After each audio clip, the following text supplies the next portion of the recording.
Hello, good morning. It's Phil Thatch, and I'm here at the swamp in Dayton. It's a wetlands here in Dayton, Tennessee, and I have the Nikon Z8 and their fantastic and inexpensive 180 to 600 lens. And I'm doing some photography this morning. There are some great egret here and some green heron here, and I'm trying to get them in the frame. It's a tricky shot. I don't like that you shoot from up high here. I wish you could get down to water level. That would definitely help compositionally, but it's kind of the best game in the area right now in the greater Chattanooga area. So I'm going to see what I can get with my new Z8. Here's my first photo from the swamp or wetlands there in Dayton, and it is a great egret, and it's perched up on a stick and doing some fishing, it looks like, or preparing to do some fishing. This is 600 millimeters, f6.3, 1/250th of a second. I'm on a tripod for all of these, ISO 640. Now, I had some trouble last week when I went out and used the Z8 to do some great blue heron photography, and I started having trouble with it this week as well. The camera likes to focus, even if you're on eye detect. Of course, it's a huge bird with a tiny eye. Sometimes it'll get confused and it'll think the eye is right here and it'll focus right here.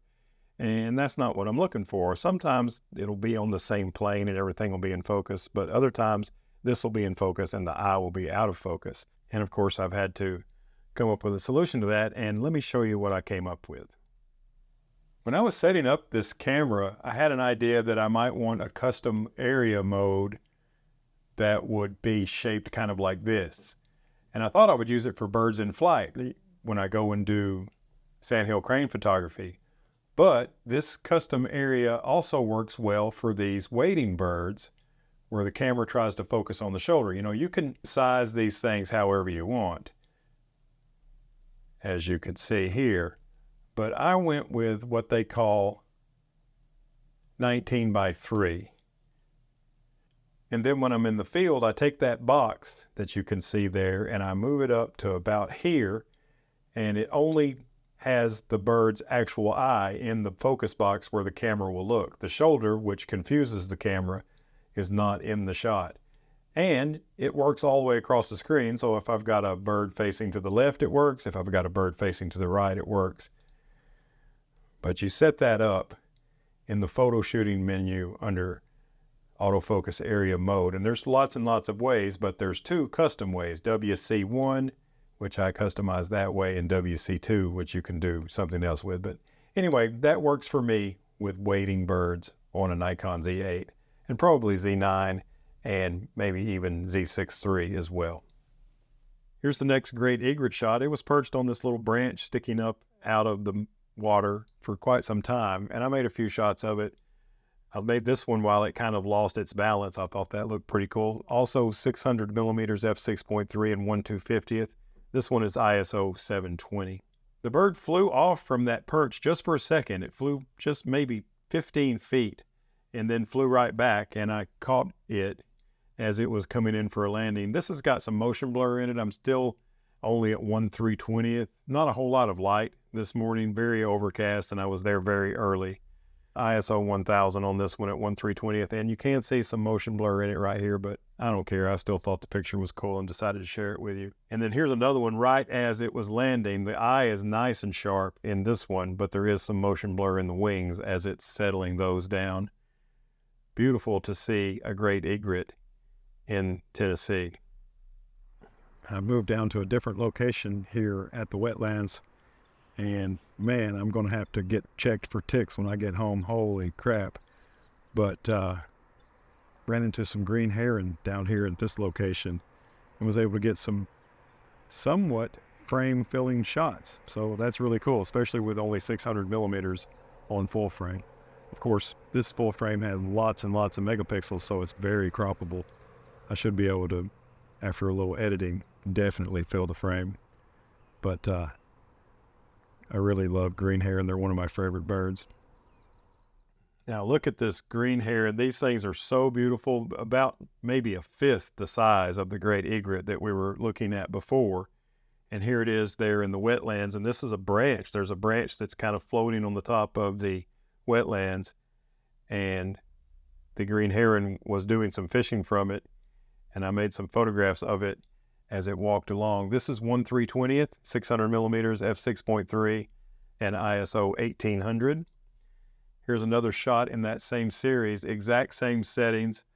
It walked all the way down this branch, and I decided to share a number of photos from that little walk with you because I like the looks of the huge, well, they're not huge, but they're huge compared to the green heron. I like the look of those trees in the background and the determination that you can see in its eye as it's definitely going to try to do some fishing. Here's another shot in that sequence. Same settings, this one's ISO 2000.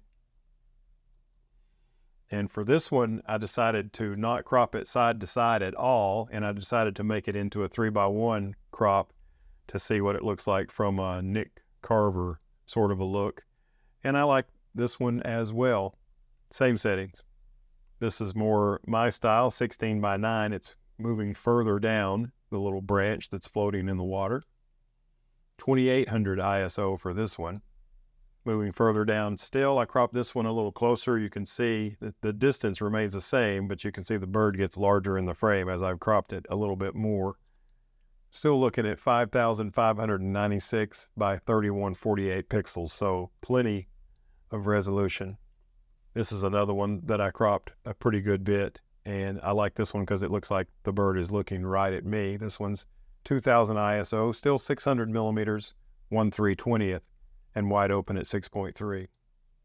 There were 4 or 5 green heron there this morning, and I got a shot of this one. It was a little bit further away. This one's still basically the same setting, 600 millimeters, f6.3, 1/320th, and ISO 1000 for this one. And now we're back over to the bird that was fishing, and look, he has caught a fish, a little bluegill or brim or some sort of little fish that was swimming around there, and he's caught it. And I was really happy to catch this shot of him with the fish, especially with both his eye and the fish's eye in focus. This one is the same settings. ISO is 2500 on this one. Another shot of the green heron with the fish. 2500 ISO on this one as well. Looks like he's getting ready to consume that fish. And now he is consuming the fish. I like the splash of water drops in the air as he's consuming the fish. Same settings, 2500 ISO, as he's swallowing the fish. And there he is licking his chops. He's happy to have consumed that fish down the hatch. Another 2500 ISO shot of the happy and freshly fed green heron. All right, that's going to do it for me from here at Dayton Wetlands. I have enjoyed doing photography this morning with the Z8. I'm starting to get a little bit better grip on how to use the bird eye detect autofocus. It struggles a little bit with wading birds, and I think I've kind of got a way around that now. So I hope you enjoyed today's video, and if you did, give me a thumbs up. That helps me out a lot.